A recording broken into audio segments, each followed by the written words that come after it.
तो मध्य प्रदेश में तो कांटे की टक्कर मानी जा रही थी, जो टक्कर नजर नहीं आई। राजस्थान में लग रहा था कि जनता जो है वो रिवाज नहीं बदलेगी और हुआ भी कुछ वैसे ही दीपिका। लेकिन छत्तीसगढ़, जिसमें बहुत उम्मीद थी कांग्रेस को कि बघेल सरकार जो है वो रिपीट करेगी, और ऐसे ही कुछ जो सामने आ रहे थे डिटेल्स वो यही बता रहे थे कि शायद बघेल सरकार रिपीट कर जाए। लेकिन जो हुआ वो आपने भी देखा, हमने भी देखा। नतीजे जब आए तो कांग्रेस को यहाँ भी बड़ा झटका लगा। बिल्कुल बिल्कुल उम्मीदों से विपरीत यहाँ पर रिजल्ट आए हैं। छत्तीसगढ़ में भी बीजेपी ने बम्पर जीत हासिल की है और कहा यही जा रहा है कि यहाँ पर भी मोदी मैजिक ने बीजेपी को बहुमत दिलाई है। छत्तीसगढ़ से कांग्रेस को बड़ी उम्मीद थी, लेकिन नतीजों ने कांग्रेस को न सिर्फ बड़ा झटका दिया बल्कि बघेल सरकार को सत्ता से बाहर कर दिया। छत्तीसगढ़ में भी पीएम मोदी का मैजिक ऐसा दिखा कि यहाँ भी बीजेपी ने प्रचंड जीत हासिल की।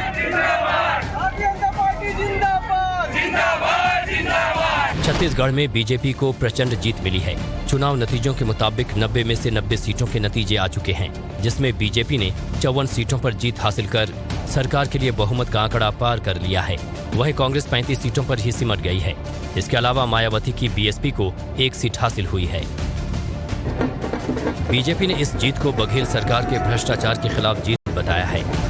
छत्तीसगढ़ की जनता न भ्रष्टाचार को बर्दाश्त करती, न महादेव ऐप को बर्दाश्त करती, न इनके शराब घोटाले के, न इनके कोयले घोटाले को, पीएससी के घोटाले को इन्होंने रिजेक्ट किया।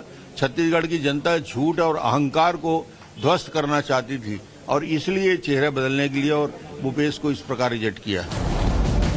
छत्तीसगढ़ में जिस तरह से कांग्रेस को बड़ा झटका लगा है, उसे इस झटके की उम्मीद नहीं थी। इस चुनाव में बघेल सरकार के 9 कद्दावर मंत्रियों को हार का सामना करना पड़ा, जिसमें डिप्टी सीएम टीएस सिंहदेव भी शामिल हैं।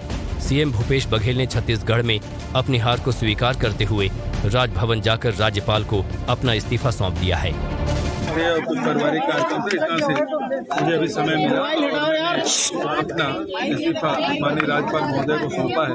5 साल पहले जनादेश हमको मिला था और छत्तीसगढ़ सरकारी की सेवा हम लोगों ने की जितना बन सका, और ये जो जनादेश मिला है उसका हम सम्मान करते हैं और हम लोगों के विपक्ष में है तो सकारात्मक विपक्ष की भूमिका हमारी। छत्तीसगढ़ में 54 सीटों पर जीत हासिल कर बीजेपी अब सरकार बनाने का दावा पेश करेगी।